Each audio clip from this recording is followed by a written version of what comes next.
Recording in progress. Okay, Paul, can you turn off all your audio?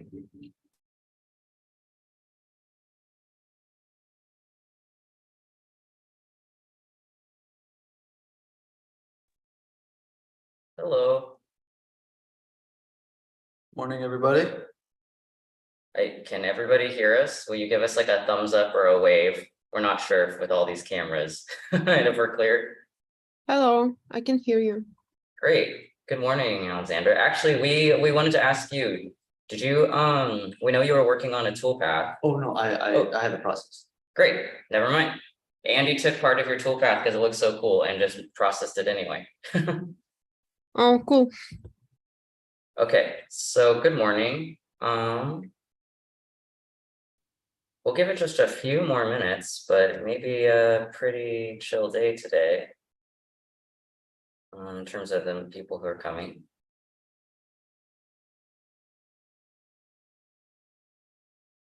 Let's see, so we have Sarah, great. All right, everyone who put stuff up on the board. Oh, you know, while we're waiting, Alexandra, we have your Miro board. And I know that we asked you to throw some stuff up there about your past projects. I'm gonna go ahead and like switch and share yours here. Was just wondering if you wanted to like explain anything about like this algae project that you're working on. And then because you never mentioned anything about these like cell pigments either. What do you mean by pigments? Can you see the screen? Yeah. I was just referring to removing the cell and pigments from different plants. Oh, yeah, it's another project. It's also from, I think, previous year of Digital Futures. It was with Maria Kuptsova and Vadim Smakhtin. They explained how to prepare the chemical stuff to remove cells from any kind of plants or flowers. I think the recipe is on some of that screenshots from my Miro board. Cool. Yeah, so the third one. Oh, like here in the middle? The tulip. Yeah, you can see the recipe, how to make the stuff. So you just put any type of plant or flower inside of any kind of glass or something like that, and wait just 2 or 3 days, and then you get just this essence, this type of plant, and it is the all cells from this one is just removed, so that's why we just have no pigment, we're just white. And then we took some photos to process it digitally using Grasshopper, and then we created digital space like using Mozilla Hubs, so you can just visit the space created from this structure. I think I also have a link or QR code, and I think it's still working. So you also can visit the VR space made from this. I actually used 1 flower and 2 leaves, and then mixed all of that using Grasshopper, and then I just got some type of landscape. Yeah. And I find this stuff really funny, how you can make this like another reality of another version of our own reality, because you got some stuff from here, but not using any physical or chemical obstacles from our actual reality. So you get it into digital one and just invent something new. Yeah, that's Nice. great. Thanks That's for a cool sharing. project. Yeah, thank you for sharing that. That's great. Okay, we're definitely going to be coming back to Miro because we're going to ask if anyone's willing to speak a little bit about the toolpaths and some of their research. But before we jump into that, I want to just let you know what we're doing today. So pretty much our schedule is like the point is we want to kind of go end to end. A walkthrough summarizes maybe most of the things that we learned, but in practice. So in a moment, I'm going to hand this over to Andy, and Andy is going to go through one of the example toolpaths that we received. And then we're going to switch over to loading the canister of the extruder and then starting the print demos. We're recording this, and and we'll be putting the live stream up, and then we're also putting together a little like compilation video at the end that will be posted at Digital Futures to show the outcomes. So you're going to have like some actual pretty decently high quality video of the print process from a couple different views as we go. After Andy goes through sort of like the Grasshopper updates and we start printing, we're going to switch over to Miro, and before we print each person's kind of work, we're hoping that you'll just speak a little bit about what you were interested in and why you did the toolpath that you did, and some of your interests while it's printing. And we're just going to kind of toggle back and forth. Please feel free to jump in at any time and ask questions if maybe a view isn't super clear, or you don't understand something, or we haven't, or you want to just go into detail in something that we haven't already spoken about. So this is very informal, so feel free to just turn off your mic and jump in at any time. But I'm going to pass this over to Andy while Paul and I start prepping some of the biogels for printing. Okay. So switch over to this view. And so this is a preview of Ronin's curve for printing. You can see it's starting here at the bottom and then going through the gradient, and it ends up top. And we've gone through this before, so it's shouldn't be too new, but we're just we're saying the curve here, we're saying the print surface here, and then there's some slight changes that I made to the Grasshopper script during testing, and the updated script is on Google Drive for them now, right? Yeah, so the updated script is on Google Drive as toolpath creation 230728.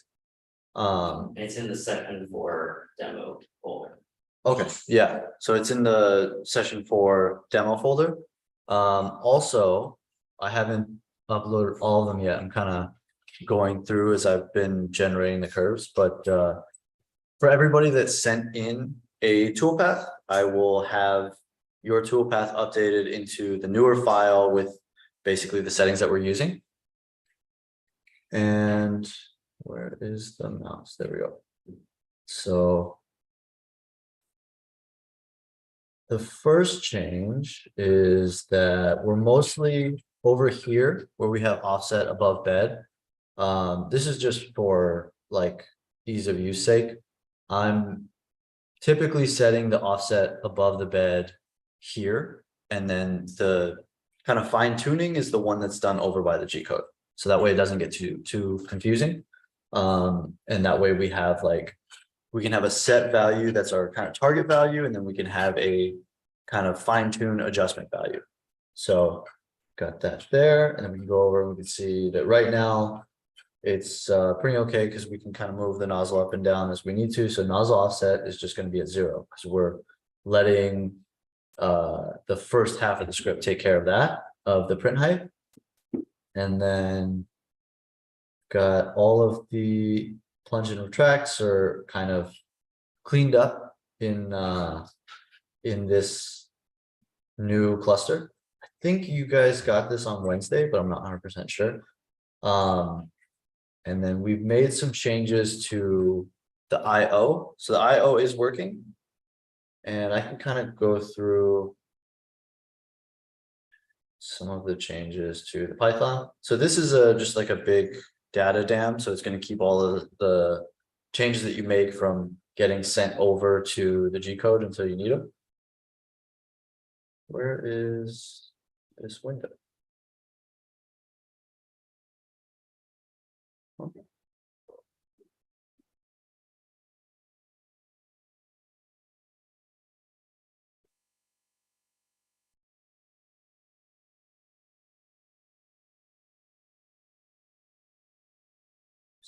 Could be unable to open the Python for some reason. Have you seen this before? It's like the Python preview is going way upstream. It's over there. Oh, okay. Can I go down to the left a little, up a little? There you Okay. go. Three This, screens. the Python preview ran away to the third monitor that I couldn't see.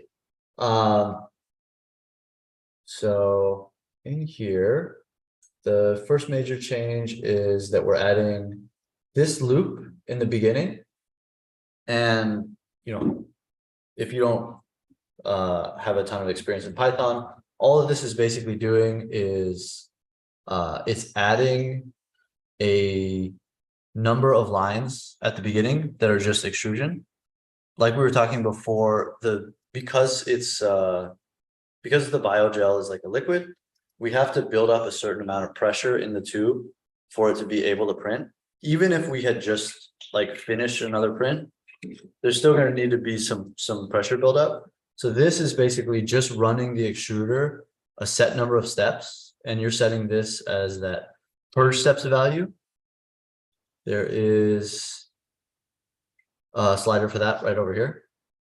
And basically we're just stepping the extruder long enough that we're getting a good amount of flow through the nozzle and then running it. So this is something that, like, as you start, like when you're testing a new print, you might want to run the purge extra long just to make sure that you're going to get a good print out of it. And then as you're more comfortable with the material that you're using and the print that you're using, you can start to dial back those purge steps so that you're not wasting excess material. And again, that slider is going to be right here. And then the next update, I don't think we talked about this on Wednesday, is the IO list. So while we were talking about G-code, we were talking about how there are G1 moves, which are moves for the printer with extrusion. And then there are G0 moves, which are moves without extrusion. So especially if some of you have tool heads, like maybe the Saran bot or something like that, that can retract a little bit better, you can basically use the IO list. It's going to use the IO list that's coming from here, these like on and off triggers.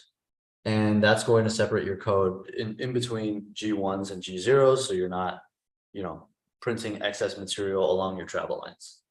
And I think those are pretty much the new changes for this. And aside from that, we just take a look at Ronan's curve. It's set in here. Let's go over to perspective. You can move the random screen over. Oh, okay. Yeah, you go behind your pictures. Oh, I see. Cool. Yeah, so it's set in here, set on the plane. We've got the offset of 3.5 millimeters. We know this is the plunge, this is the retract, so the print is going from light to dark and just following this linear pattern. Yeah, I think that's it for Grasshopper. If you guys are ready to show the loading. Yeah, absolutely. So maybe draw the connection to the gradient. Based on what we're doing. You can flip over and just talk about that while we're loading. Okay, yeah. So you, wait, change the colors of the gradient? So they're, yeah, like basically like what we can flip over to this screen really quick. Okay. First, yeah. So you can I think you can hear us okay from here. Is that true? Alexandra, can you hear us? Yep. Great. Okay. So what you're seeing over here is like our temporary setup that we did for this workshop. So right here, what we have is we have the extruder. I'm gonna go ahead and just like pull back slightly so you can see maybe a little more context to that. So back here, you'll see like as I'm holding it, there's actually the motor, it's flipped upside down. So what you're seeing is, Paul, would you point out the motor at the bottom? Right down there. So that's there's a motor and gearbox that Paul's pointing at, and then that's what's basically pushing the the plunger and rod, in this case, upwards. So it's actually, oh yeah, sorry, so I'll go backwards. So there's the rod down there, we're gonna be attaching the sheath on it. So the first thing that we're gonna do here, yeah, is be loading in the material. Paul's already started, but you could go ahead and, Paul, you wanna start? Because we're using so little material, we're gonna be kind of like dropping in, let's just say like inconsistent chunks. So that we ensure that there's a material shift that's happening between each small print. But what Andy was just referring to regarding the gradient was that generally we treat that gradient preview as sort of like the entire height of the tube that we're gonna fill. So in this case, from here to here, it's almost like the gradient. And so you could be able to determine, if you have a larger print, exactly what percentage of which color you would need to load in there at any given time. Now, each extruder is different. We've learned that the 1000 milliliter tube, which is what we're showing here, uses actually only 800 milliliters of material. So that allows you then, if you want to do 25% clear, you would just take 25% of 800, and that's how you know the quantity of material that you would want to load into the extruder. As I said, Paul's just sort of like dropping stuff in there, so it's like a surprise when it comes out. Hopefully it's gonna look like a turquoise and blue sherbet. And it's a lot of stuff is gonna be a little bit more of rough estimation, and you're gonna have to kind of do a little bit of trial and error. But for example, the total volume, I mean, you're gonna want some buffer on it, but the total volume you can estimate using the preview mesh. Like if you baked it out and took the volume of that mesh. Do you want to actually, you could go and show that while we're, Yeah. you can switch back over, please can switch the views, yeah, So while we're finishing up. yeah, so the preview mesh, it may or may not be closed, and it may, you know, it may take you a little bit of cleanup to get a clean volume on it, but let's just see if I bake this out.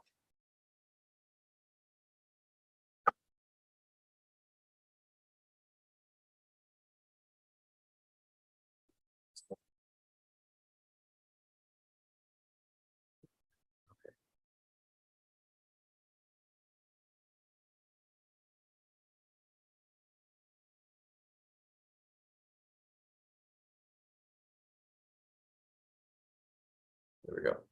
All right, so this says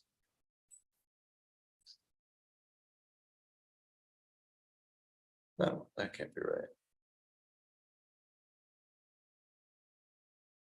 Oh, right, it's cubic millimeters. And so that's I think it's like, let's go, if we go to properties, we can convert to the file to centimeters, and then we'll get milliliters of material used. Where's it? And it's opening on the other window again, so I'm just gonna bring this over. Okay, so if we set our units to centimeters.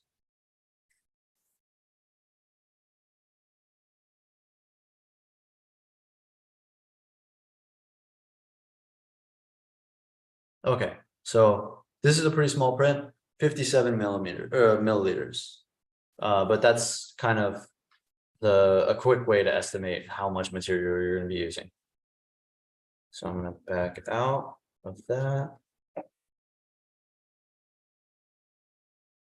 Okay. You can Tubes feel on? free to switch back for a sec. So at this point, we have it all filled up to what we want. As you can see, there's like there's 3 different colors going on. We have turquoise, blue, and clear.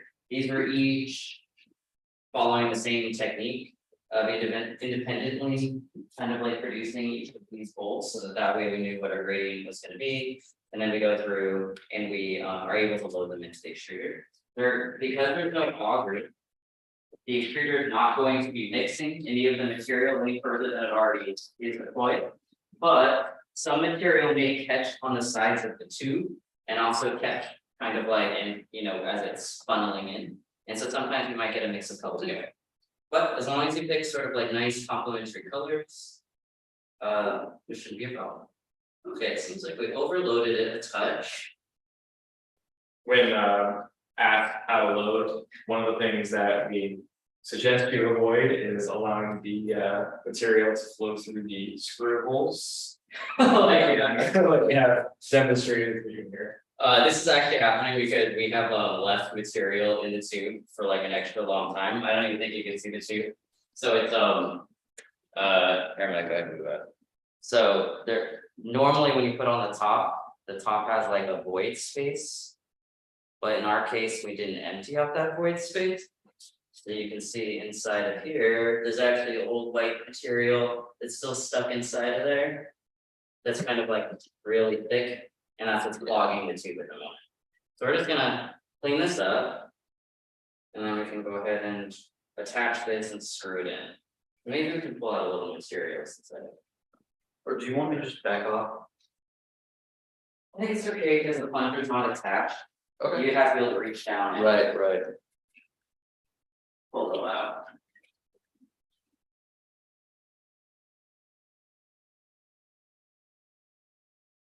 Okay. Yeah, we're just gonna like go through and kind of clean out, let's get some material out of the holes. The worst case is that it's just a little harder to pull out the screws if you let the biopolymer set around the screw holes. And sometimes in the past, we've 3D printed like a little guard that we just don't have here today, and regrettably we should have just used. That would kind of like protect, it's like a ring at the top that would protect the material from getting into those holes. But I think we're good. You can also just take a plastic cup and cut the bottom out of it, and it should sit, I mean, depending on the size of the plastic cup. It should sit against the top here and that will guard those as well. Okay, so what we're doing is we're putting this in. And we're gonna screw in all holes. So while we're doing that, I'm gonna go ahead and move the camera. So you can see, Andy, maybe you could talk a little bit about the setup they see here. I think we showed the set, or I showed the setup at my apartment in the presentation I did on 3D printers, and we basically just kind of moved that over. So you can see that aluminum T-slot behind it. We've got mounts that are running around the tube and then can kind of slot in to that T-slot so that they're supported along that rail. And No, but you can make mounts. yeah, and yeah, that basically allows us to take the extruder on and off pretty easily. You can see it's held in at the top there by just 2 screws, and then below there's a ring that kind of it's kind of like a curved French cleat, yeah, right there, that it's resting on mostly for alignment and then to take any excess load off of the top.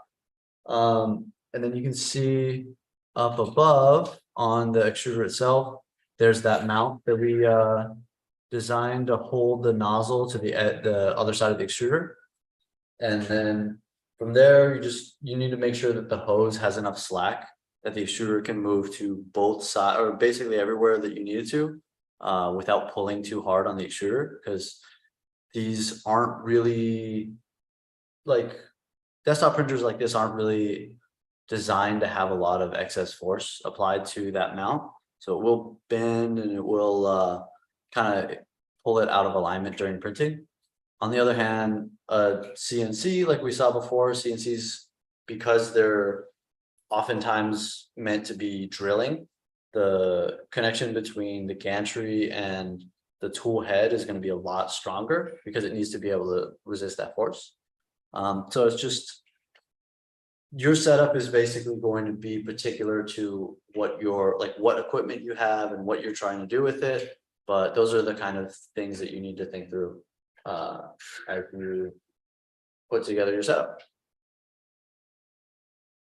Okay, so I think we're ready to begin the purging process, Okay. but we're gonna do it manually first. And then just to get some material out. Okay. And hopefully we're gonna see the color trend going into the tube as it approaches the end spool. Yeah. And But the tube is not actually white. This is just old material that we're extruding out that we had used from a previous set. And I don't know if we went over exactly how the extruder works before, but it's really simple. There's that screw thread coming on the motor, and then yeah, it's just pushing the plunger. And so what they can basically do right now is just with a drill, rather than running with the motor on the extruder itself, connect it on the back of that screw thread and then use it to pump the rest of the material out of the hose. Okay, so Paul's gonna hold the extruder for a moment. That's enough time to, yeah. Put it in. So here we go. Move forward. All right, can we see the color? Yeah. Oh, blew up. Okay, well, I think we can just. We'll leave it on for now. Yeah. Cool. Let me just, let's screw it. We need it close. Or file it, right? No, benefit. All right, while this is being described, I can tell you what happened. So someone had asked us a while back, like whether or not you could keep material for a long period of time. And we answered yes, it just gets a little bit like gooier. In this particular case, that gooiness of like this has been sitting in for a few days now, actually became too thick for the extruder nozzle. And so although the material is coming out as expected, we didn't expect that it would put so much pressure on the extruder nozzle that it would bust the nozzle up. So we're just gonna kind of like clean that up really quick. And I think, you know, we could, we're definitely gonna clear out the old material. You're getting some new in here already, which is good. Also, this nozzle is held on the end of the hose by the hook clamp, so we definitely tighten that up as well.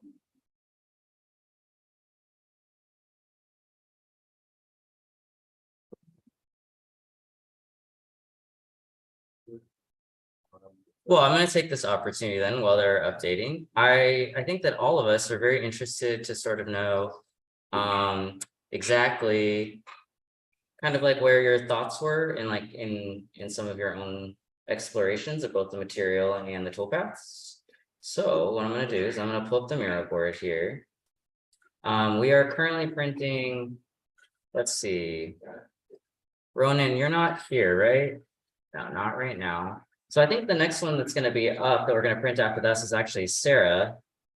Sarah, if you happen to be here, would you mind giving us a little overview of what you're interested in when you're working with your toolpaths?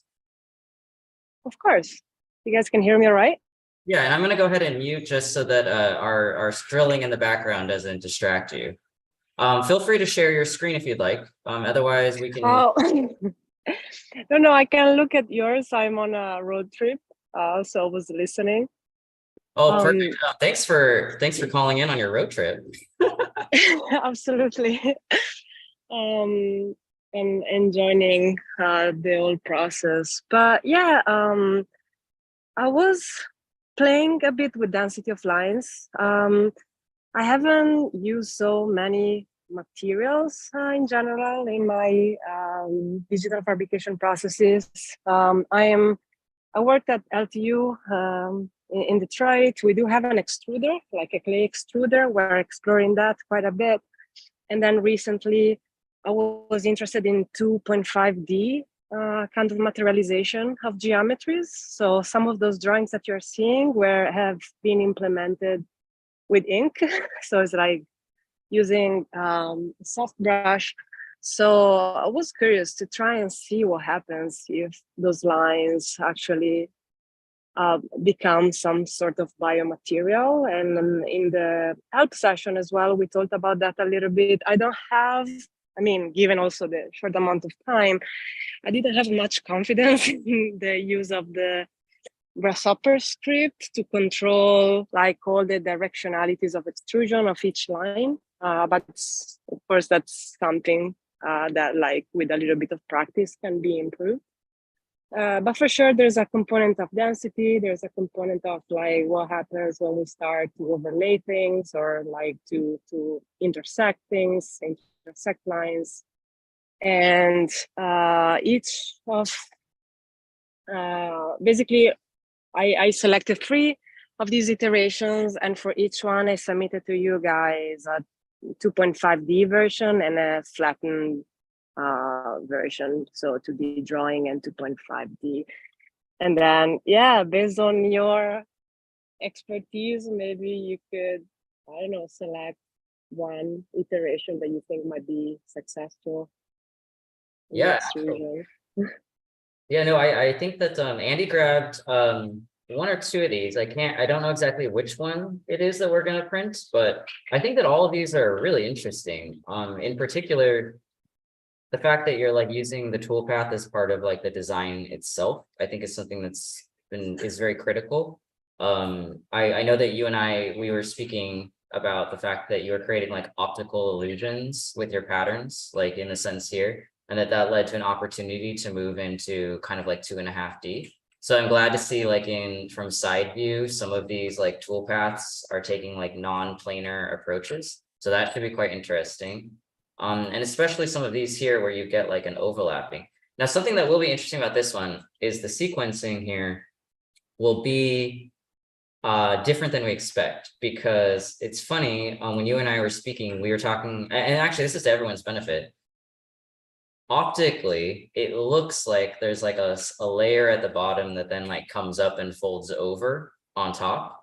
But in reality, as your toolpath is demonstrating here, there's actually going to be like material that's passing through itself. But that is something that is great. And that is something that's great about using biogels, is that the biogels aren't immediately hardened. So there's the ability to kind of like inject into and pass through pre-existing layers. So this will be quite interesting to see being printed using one of these methods. And then this is very different than the 2.5D method you have here, which is quite interesting, where you've separated those 2 out so that one does actually pass over the other. So I think like the logics behind these are really intriguing. I'm curious, does any of these patterns that you're doing here relate to your own work in like other areas of design? Yeah, exactly. Yeah. So for this, so those have been drawings in the past, in the past life of some of this line work, and just navigating through the implementation process, you can see like my goal, like with that project, was to sort of find outcomes that were difficult to simulate digitally in the first place. So just to see how like pushing and retracting a soft brush against the paper, like what effects could create when the ink starts to blend, when the lines are close to each other. And so this idea of 2.5D, like with a different material, like with slightly different work, like with a different workflow, I think is an opportunity to push forward some of the work I'm interested in. That's great. I love that you're going to be able to sort of like explore some of the things that you were doing with inks in a type of like colored gel. Yeah. I think if you were to move forward, I'd be so interested to know about crossing those 2 things over, like printing in biogel and then coming across with pigment. And letting that kind of diffuse into the biogel itself after the biogel's been laid could be like a whole different other kind of research. You know, like I think about like when you like put a droplet of dye into like water and it kind of like diffuses out. Because the gel is liquid based, you know, where you're going to get some really interesting effects, as I would expect the ink would kind of like start to pool in through like kind of like the lines of the toolpath. So maybe there's like some sort of like back and forth you can do. Oh yeah, totally. No, that's fantastic. Yeah, great. Well, I hope that after this, I mean, we're gonna get back to this in a second once things are up. It looks like we're getting close to purge.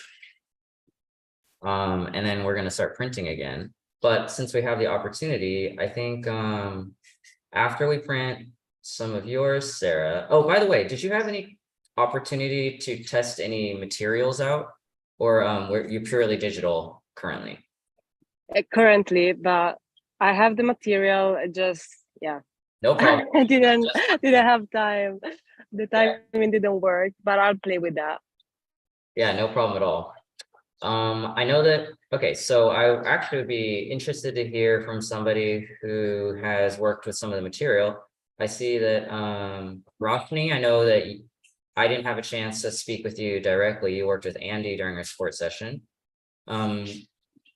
Either Roshni or Alexandra, would you mind kind of like telling us about some of your explorations with the materials?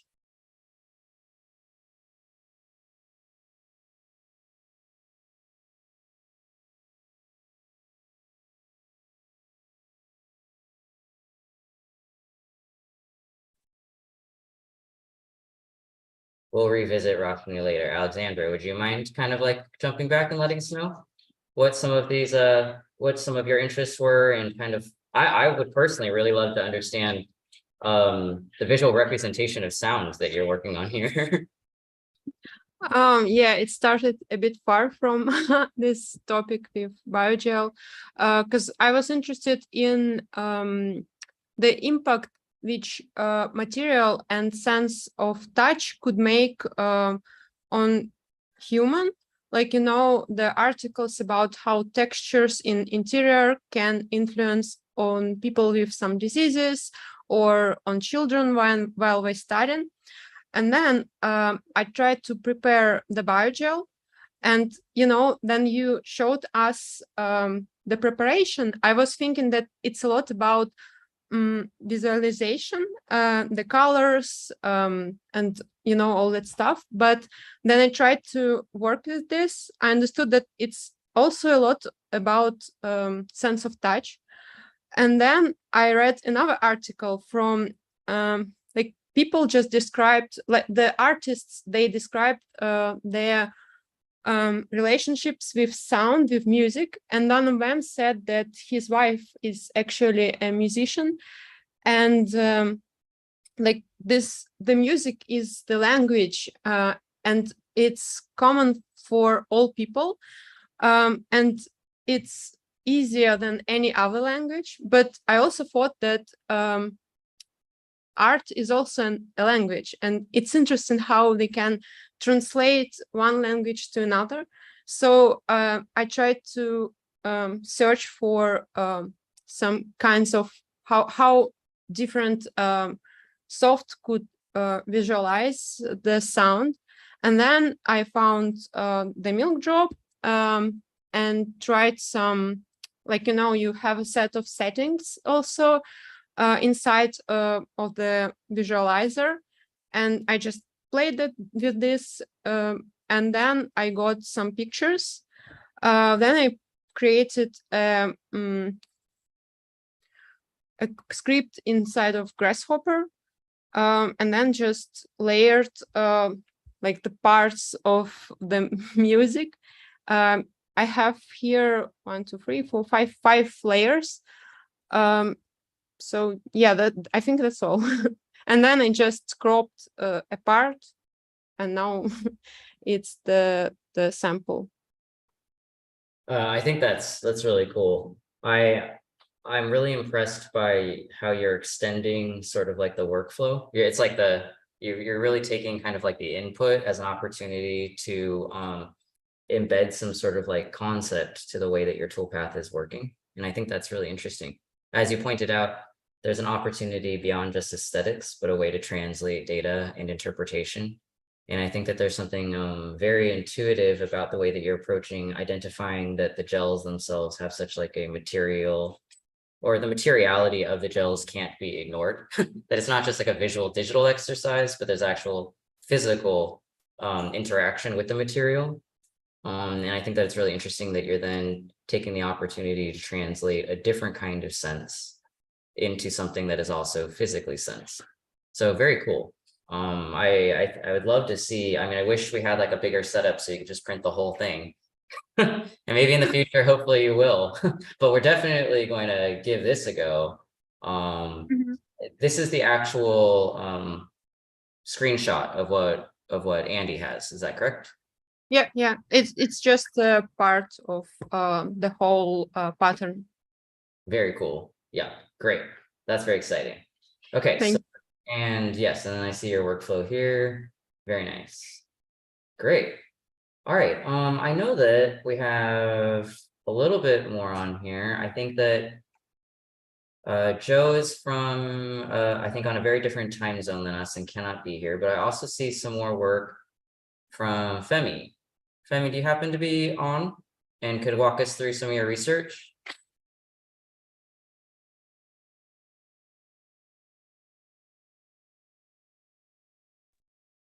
I'm here, okay.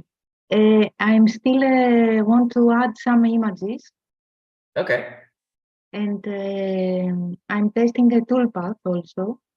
So one moment I can add some Yeah. things, and I can explain. If you give me 5 minutes, please.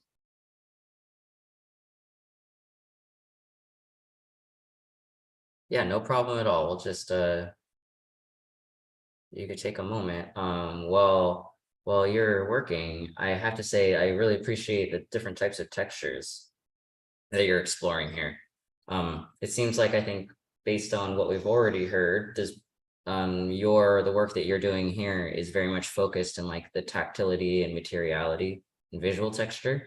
So I think that that's immediately very obvious, and I appreciate sort of how fearless you're being about exploring the different types of ways that you can use the base gel for different types of outcomes. So this is quite nice actually already. Thank you. But I'll give you a chance. Let us know when you're ready to present, and I'll go ahead and share the screen again so you can both talk and everything can be seen simultaneously. And I think that and then after that, I think we're ready to kind of get going. Let me know, would you prefer we start printing, Femi, and then come back to you? Yes, yes, yes. Okay, great. I want to give you a chance to make sure that you have whatever you want to have up and show. Yes, please. And some grasshopper toolpath also, if somebody can check. Can I send by email or if it is possible? You can go ahead and email it right now. And if we have the opportunity to, we can try to run a toolpath. Okay, thank you. Yeah. Okay, so we're back over to this camera. Yeah, do you want to put it in? So basically, maybe you could just walk us through what you fixed, or like how you ended up resolving what just happened. Was it just about disassembling, purging, and then reassembling? That's all it was, yes. Yeah, so we just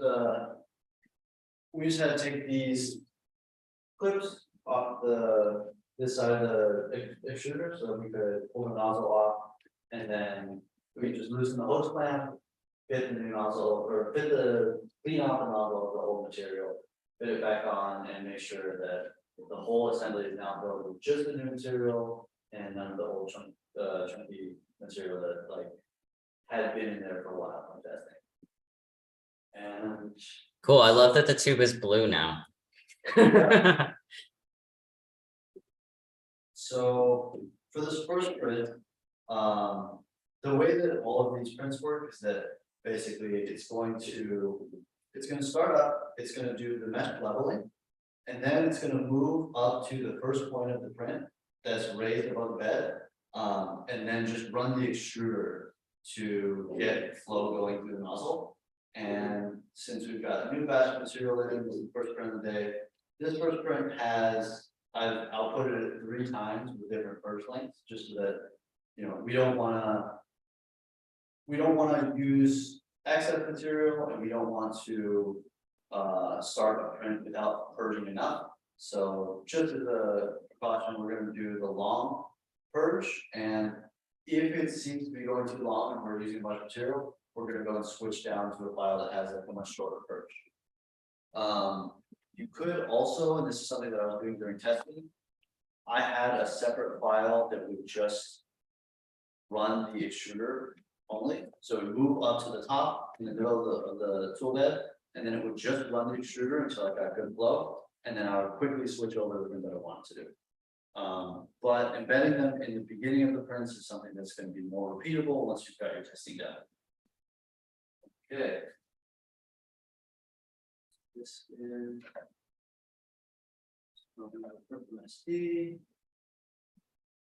Look at how many purge steps each one's got, so it's the 50-step purge.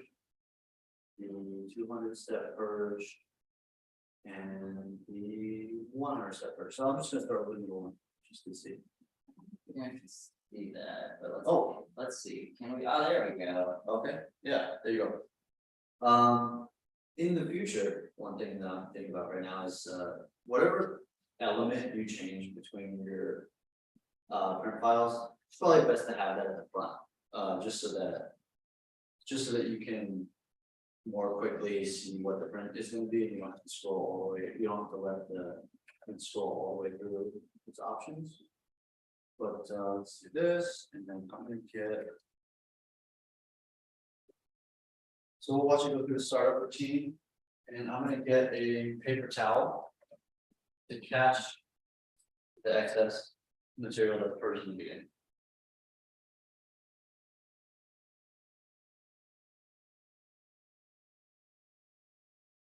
This is that mesh leveling where it's basically going through 9 different points on the bed and then testing the location of each point relative to the extruder so that it knows exactly where the print bed is. And now we're moving up into the first position. And you can hear that hum maybe. That's the purge. I think on that one, the purge was too short. Stop the print here.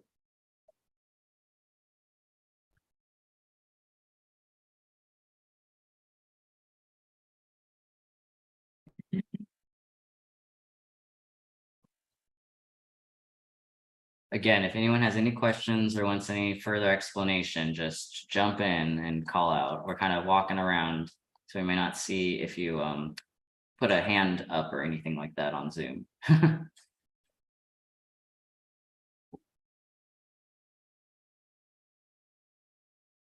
We've spoken to some people about variations of the extruder where there's an auger at the end. Essentially, it's like a second motor. The motor that you currently see is just a byproduct of the filament motor, because this is a preset.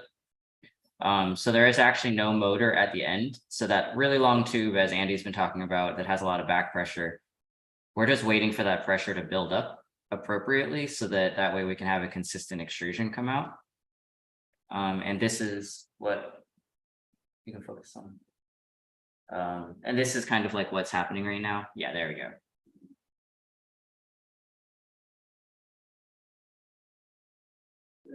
Oh man, look at that toothpaste. Yeah. How beautiful. Yeah, I think we're good on the purge. I think it just needed a little bit. So now we're going to go back to the short print file because I don't want to waste too much material.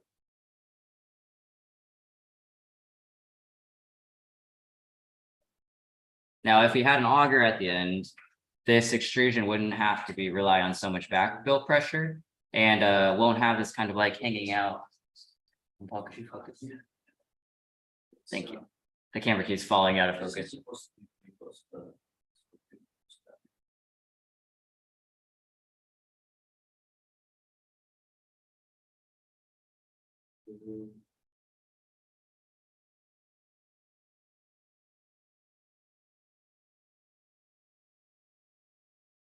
Now you can see we've definitely got pressure in that tube because it's going to continue to kind of leak out.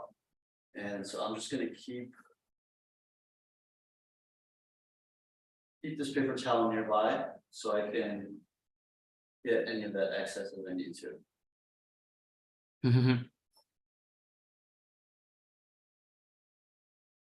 And so now this is it's coming to the first position for it to plunge, right? Cool. Yeah, it's still doing purge, but this is the short purge. And then we'll be ready to go.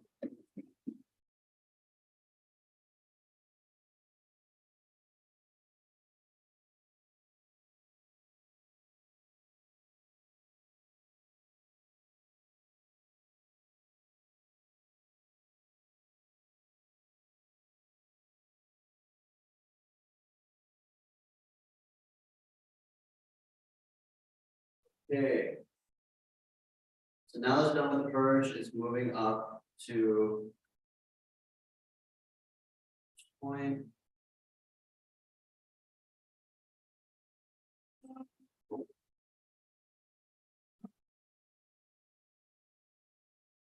Good. Yeah.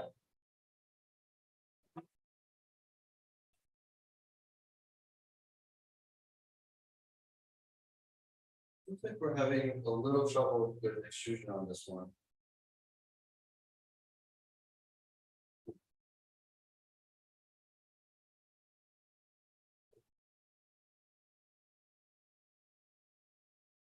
It doesn't require something on the surface.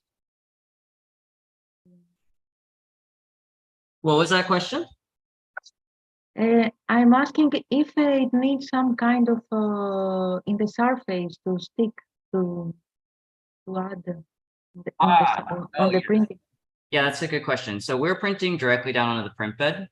What Andy's actually referring to right now is that it could be that this is it the scale and speed question? I think so. I think somehow like, because this is running this is running at a similar output to some of the ones that we were doing testing, but for some reason right now, and I'm gonna stop this print. But basically, Just what's happening is that we're asking it to print for some reason in a way that the motor can't keep up with. So that kind of whine that you hear is the motor trying to push and it's not able to. And then what happens is because all of the stepper drivers are linked together by the control board, once one motor is not able to perform what it's trying to do, all of the other motors are basically slowed down to try to allow the other motor to catch up. And so everything is kind of produced super slow. It's not shooting super well. So this is kind of part of that fine tuning where we're like, okay, well there are too many points in too small of an area for the settings that we have. So we're gonna alter those. But in the meantime, Andy, whose are you gonna play? Are you gonna try another one? I think yeah, I think so. That was Ronan's. I think I'm gonna try one of Sarah's. Yeah, let's do it. She's got three Yeah. of those on here. And then Femi, am I correct that you were asking about like what we're printing on?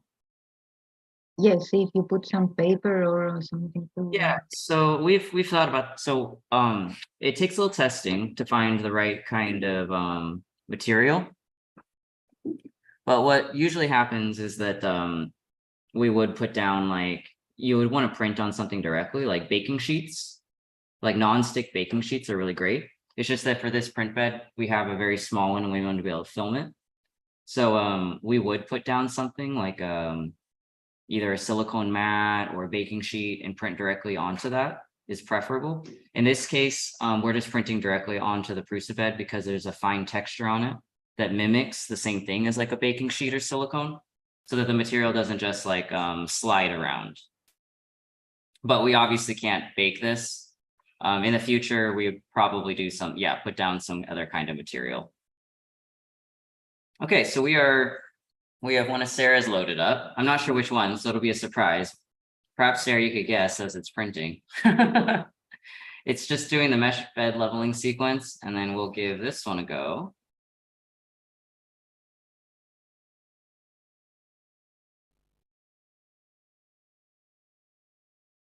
We recently were just trying to find like small baking sheets that were like the same size of this bed.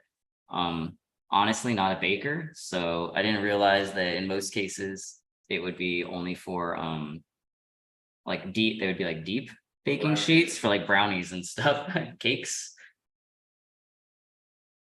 We're hoping to be able to find some really shallow ones to print directly into, and that way you can put them in the oven and sort of like accelerate the drying process. Now we're doing another quick purge at the beginning. You see, we just got rid of an air bubble. So they actually can't see that anyway. But there was a There you sort of a break in the purging. Because there's an air bubble trapped in the hose, and that's gonna happen with this kind of material. So you wanna just try to load the hose the extruder carefully, but you will typically get some small air bubbles. It's just something to deal with. We generally like to use like a larger extruder. We have like a 2000 milliliter, which is twice the size. And part of it is because once you get your setup right, and once you get everything going, you want to just be able to keep printing.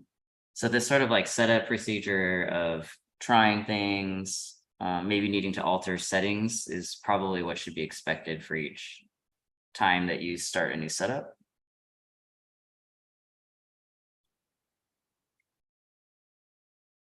And these purges are kind of extra generous at the beginning.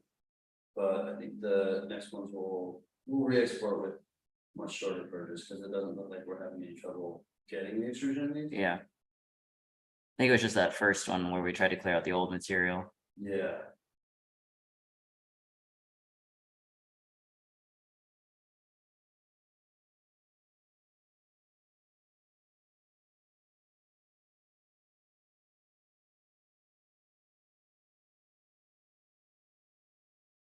Baby purge, yeah.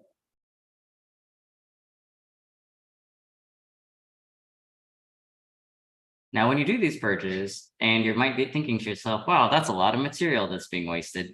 You can always just store it and put it back in the tube later. It definitely doesn't go bad.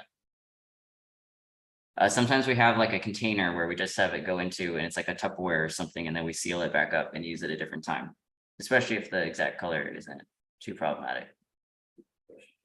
Yeah.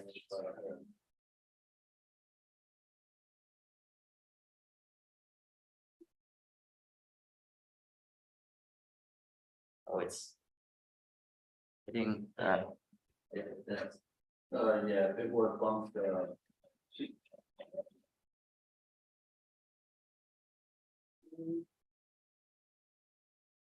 I'm gonna toss this out, and then I'm going to re-export with some very regular paper. Oh, I see. Sorry, we have a collision because we mounted a camera in the wrong spot. Can we lower it? See? Yeah.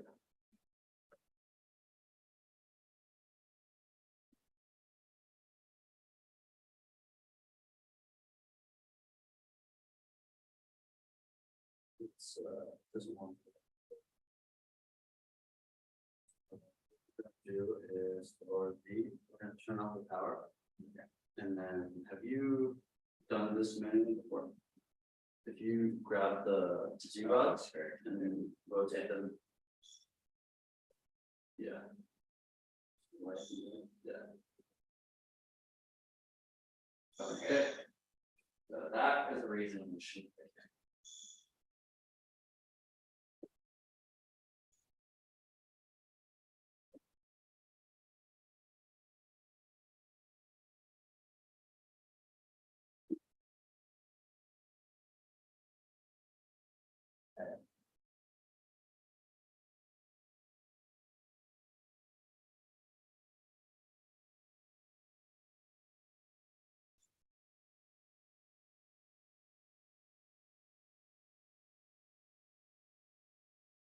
Okay, well, while we're switching that over, Femi, would you like to share your project while we're getting up the next print? Right. Okay, I'm gonna go ahead and share this screen. So there you go. If you happen to be on Miro, we can see your kind of mouse moving around if you wanna point. Yes. Basically, I just added how I tried to generate a toolpath with which is basically on the line of my research related to stripes design. And usually we are using laser cut with some type of flat sheets of material. But yeah, I wanted to see how it will be like if you want to 3D print the kind of stripes and the behavior of this. So I generated the toolpath. So if you can zoom there, I don't know, in there are three toolpaths, which are I tried to to generate. And I put it in the grasshopper definition, and it gives me. I don't know if I have to put it in different, like different line in the definition. You're cutting in and out a little bit, but if you're referring to the image on the far right that's colored, right? Yes, yes, Yeah, this looks great. it's okay. Yeah, there's 3 different lines that are next to each other, and those things will definitely print with that kind of patterning. There's I know that from where we were last time, this is an interesting answer to using the toolpath as a means to sort of creating that like optical effect of it there being a 3-dimensional surface. So I think that was successful. This one that you have at the bottom left here would also work with this hatching. There's obviously travel that would connect from one to the next. Even if the green lines are not continuous and there are these mistakes? That is correct, yes. So in the portion of the grasshopper definition that we provided, what it's going to do is it's going to take all these individual curves and it's going to link them together. It's not necessarily going to be a physical link, but in the toolpath, it'll know, like, for instance, if you're coming down one direction, how to get to the next one to move down in the opposite. So that section of the grasshopper definition, not only, let me see here, I can show you. It's kind of like this module here. When you have multiple curves, what it's doing is this loop that it's running is linking together each of the curves, as well as flipping the curves if it needs to, so that their ending and start points are as close together as possible. So yeah, you're totally good. That's no problem at all. Let me go ahead and pull back up. Yeah, so this is absolutely great. So I think everything that you have here is very interesting. We'll see if we can run them. Yeah. Are we good? This one is ready to go, and the purge on this one, the purge on the last one that we ran was 100 steps, and now I'm taking it down to 10. Okay. So, Why don't you go ahead and start the print, and then we'll switch back over. And meanwhile, Femi, I'd be really interested to hear a little bit about your material exploration. The toolpath looks great, so I think that's pretty clear. But I love some of these weird things you got. Weird is good. So you walk us through a few of these? Yes. Basically, I don't have the updated photos of those because they have transformed. These are photos from the time of the printing, after 1 day, and there are also after 2 days, which is completely different. The shape. But yes, I tried to make color mixes. Then I tried to put some fibers also, like in big pieces and in small pieces. I put also some, tried with some leaves in small pieces. And You said leaves? leaves, yes, the yellow one has some That type like of, up over here? yes, Okay, so you like chopped them up? yes. Interesting, Oh, cool. that's great. Yeah, that is great. And then I started to add some sand in the mixers because I was using whatever it remained from the previous, and I was adding new materials, and I added sand, and then I was in the end, the last ones maybe they have somehow mixture of everything, like with sand, with fibers, because the mixture was updated, like. Yeah. Okay. And I wanna come back and ask you a couple questions, but I also want to switch over really quick because yes, and we're gonna talk maybe while this is printing. But here we go. This is Sarah, one of your prints that's running. It's a little bit globby right now.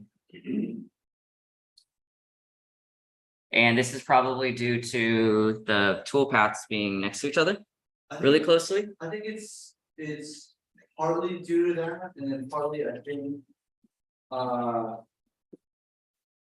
I think now that the material is a little bit thinner than the clumpy material that was being used for testing. I think we're over extruding a little bit, so you can see like there's a little bit of extra buildup around the head. That is now kind of starting to pull a bunch. So Yeah, when it does this, what would be your suggestion to resolving this? And is that something that we can do? Yeah, I think what would be best for this is to increase the movement speed a little bit, and then we'll decrease the extrusion multiplier a little bit. Okay, So right now that's that slider. I think we should just stop this right here. okay, cool. It's gonna make a big old lot. All right, so we'll tune back in as we sort of work on, as they optimize that, and then we'll be sure to tell us what it is that they did. Okay, so Femi, back to your talking. I hope this isn't like neck breaking for everybody that we're going to be going back and forth like this, but I just want to give everyone a chance to speak while we're doing some of the maintenance in the background that you don't necessarily need to watch. So Femi, I'd be curious to know, based on all your explorations, what is something that you find to be most successful in however you want to define success?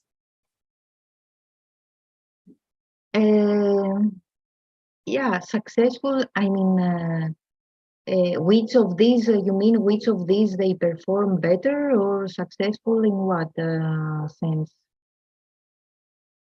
I mean, more like every project or every project and application might have its own like means for success, you know.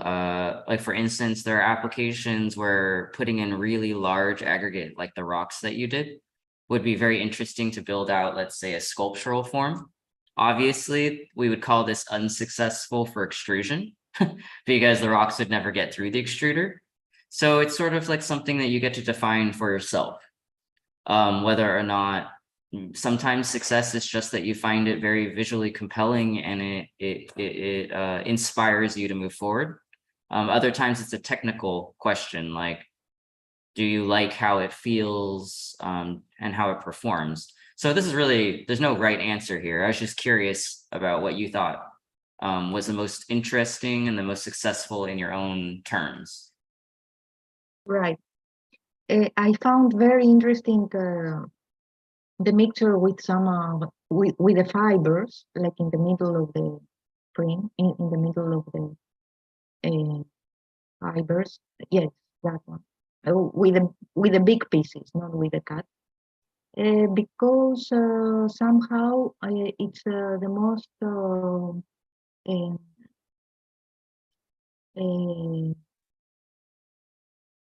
strong, I would say, and like and maybe it has also possibilities, like maybe you can add some to recycle some type of wood around, like and it's just a mixture, like you just for the 3D printing, of course, it's not, because it is like making a pasta there, like putting the fibers and then adding some hydrogel, so it's like more sculptural. It's not for 3D printing. So all of this for 3D printing, only I think the ones that for 3D printing are more suitable. For example, there is the pure hydrogel, yes, and the one with the sun. All the rest, I had really, yes, this one, which has one layer hydrogel and one, and the other is with sand. Yeah, I think the sand is really cool. So this is very interesting. I think the texture is really important. We talk about this a lot, but there's always a translation from your digital design to being material and how important that translation is.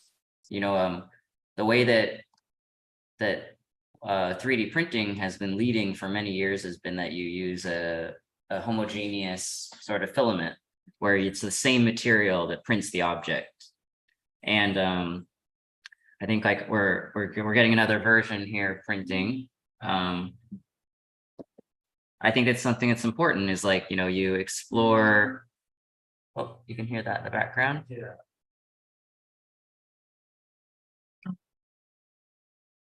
Interesting. Okay, we'll come back to that. You know, it's always one of those things like no matter how much we test, it always on the day of just wants to be a technical glitch. So apologize for this, but we're gonna get something out. Don't worry. I just was gonna say that a lot of times when we talk about bringing something from the digital space to reality, we don't spend a lot of time talking about the material that that's going to take the form of and the importance of how that material changes our perception of the object. So like you could theoretically 3D print the same thing 4 times in 4 different materials. And if the materials are different, they, from a sensory standpoint and from a conceptual standpoint, can feel very different. I think that one of those topics that's really interesting is having a mixture of textures and a mixture of like visual depth and color that is not consistent and not homogeneous across the entire thing. But there are regions where things are different. And that's very compelling. So I think there's something really interesting about your explorations. And I really hope that you're able to kind of push these forward and see where you know, these are best used. It may turn out that even though these samples that you find to be very interesting can't be extruded, perhaps the answer is just a thicker nozzle.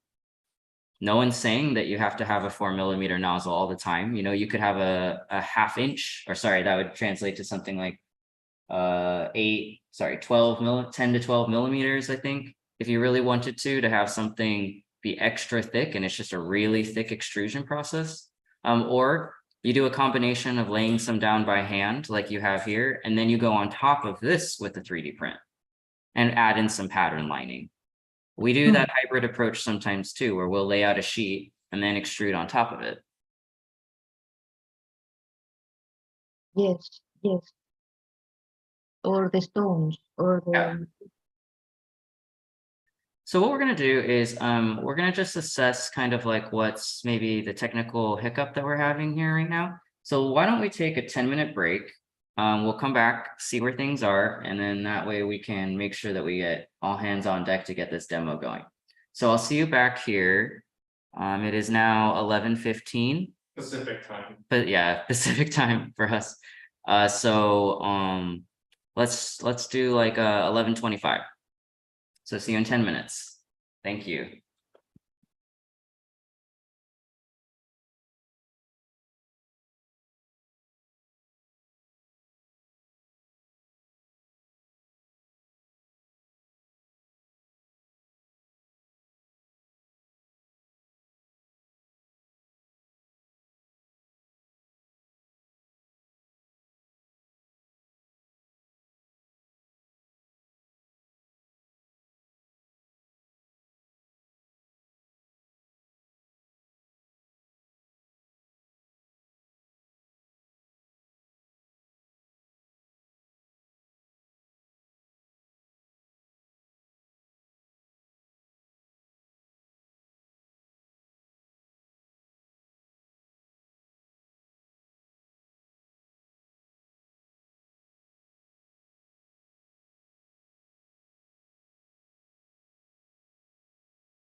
Okay, hello, everybody again. You can come on back.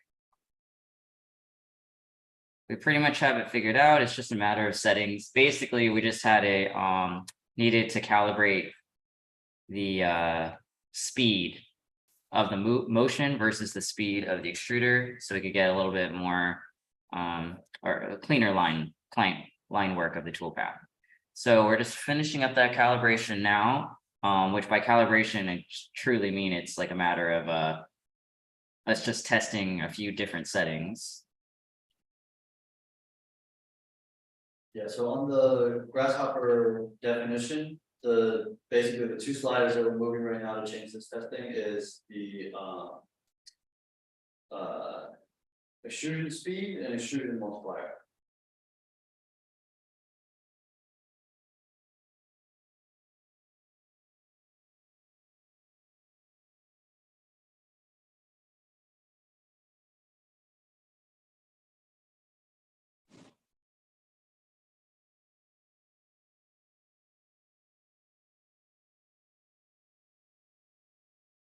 So we're testing out a new one now. We did not purge. That's why we're not seeing material come out at the moment. We're going to let the material catch up.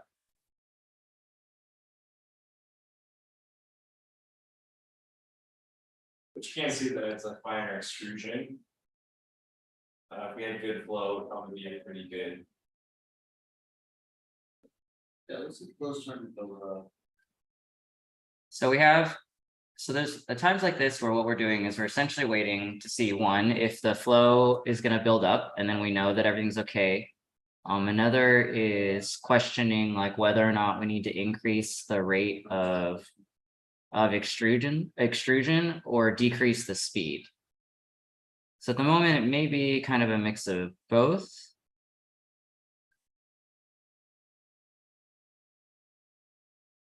Yeah, it's probably slower. So this is doing pretty good, but we're actually going to go ahead and run one that prints slightly slower. That way it just gives a chance for the material to extrude just a little bit better. So we're going to stop this and start and print the next one. But you can see that beautiful little strand. So we're like really close here. It's funny because when you do this, you usually have to do this per machine. You kind of get like this all locked down. The reason that's funny that we're having this issue is actually because Andy had been working independent of us while we were developing the material, and that the material that he had was a different consistency than the material that we made this morning. And so, funny enough, those kinds of like inconsistencies are why on his end, the settings extruded perfect beads, and on our end, we got globs. All to say, don't be discouraged and just accept that as part of the process that whatever material you make will need to be sort of calibrated. We never really talked about it, but it's worth mentioning that what we do is we have a series of Google Docs where we keep all of our recipes, and we keep like kind of the settings that we use with it. And so as you're producing your own libraries, I would really suggest you to have some way of documenting what you're testing. And sometimes putting in images also helps. And in that way, there's no surprise later when you need to revisit a print. You don't have to start from scratch again, and you learn from it, of course. Okay, we're moving back over. Let's see if we've got. And just for reference, the speed that the first print was running at was 3,500. And then the second one was 3,000. And now we're at 2,600. So we're just kind of stepping down in the speed, trying to see what's going to be a sweet spot.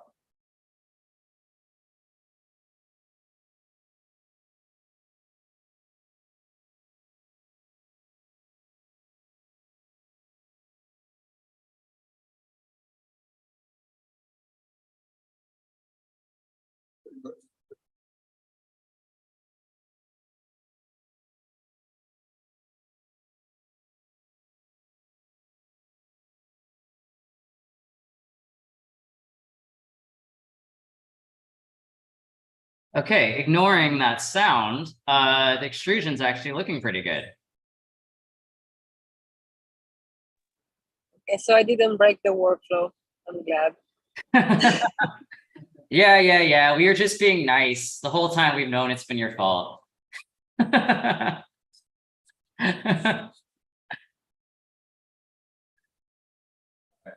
It is getting to be a little too bumpy, I think.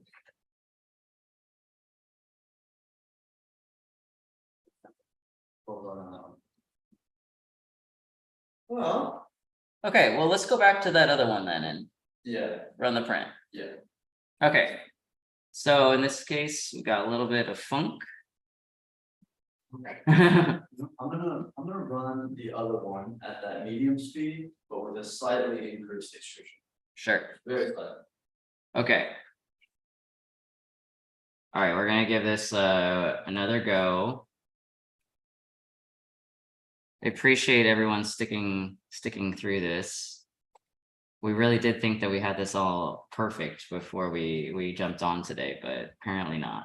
Can never be perfect, but that's sort of. Yeah.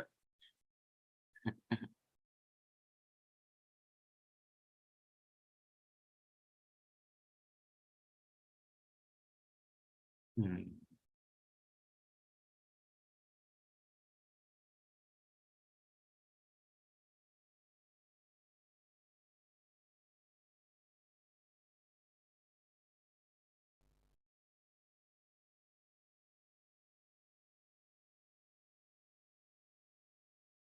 Just give us just a moment and we'll get the next one on.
Yeah, the pressure's down like. Okay, we're going again. We're expecting that there will be a slight delay in the consistency from picking up.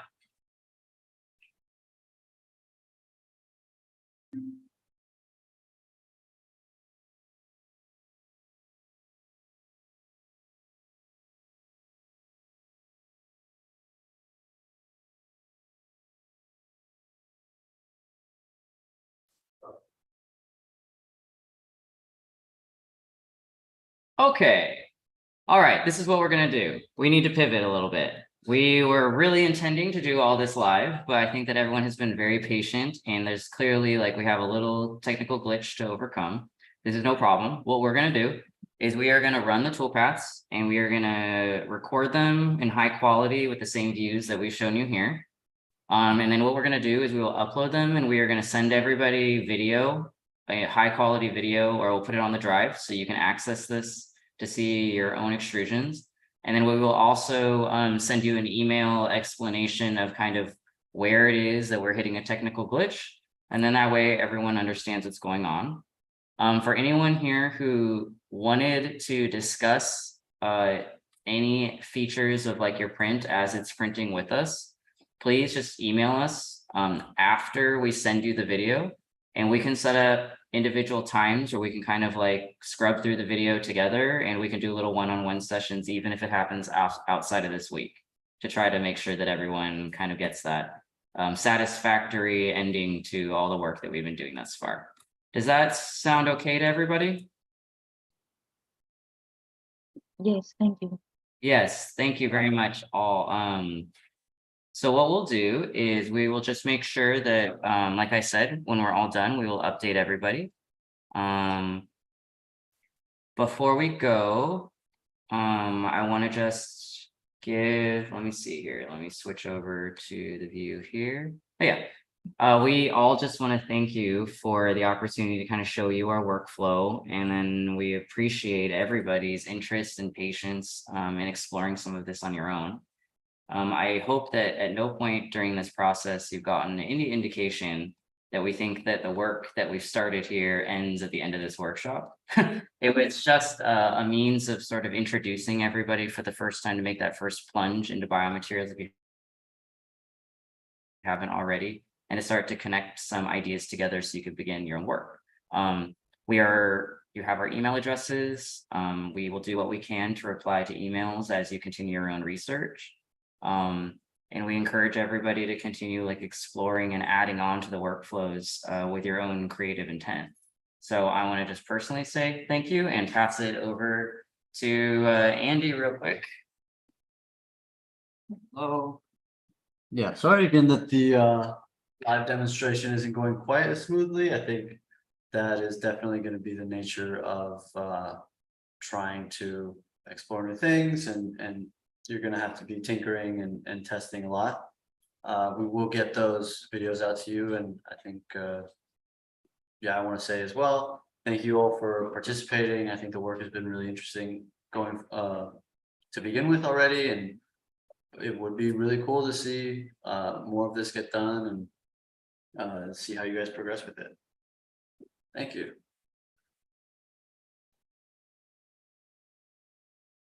Hey, everyone. I just wanted to say thank you as well. You will be hearing from me. I will be emailing you as we discussed, and you can obviously email me. It's paul@sutherlinsanto.com if you haven't seen my several emails in which I remind you to please talk to me if you have any questions. I just want to say that it's been an enjoyable experience, and apologize for the technical issues that we've encountered, but that is part of experimentation. So it's been a pleasure talking to all of you, and we will speak more. And yeah, it's been good. Thanks. And one last quick thing. For anyone who has Instagram, please feel free to, when you if you want to put up stories or posts and you feel like you would like to either tag us or Andy, we are more than happy to also repost and sort of like expose some of your work to as many followers as we can. So please feel free to connect with us that way too. Okay, thank you very much. We'll all talk soon. Thank you. Bye. Bye. Thanks.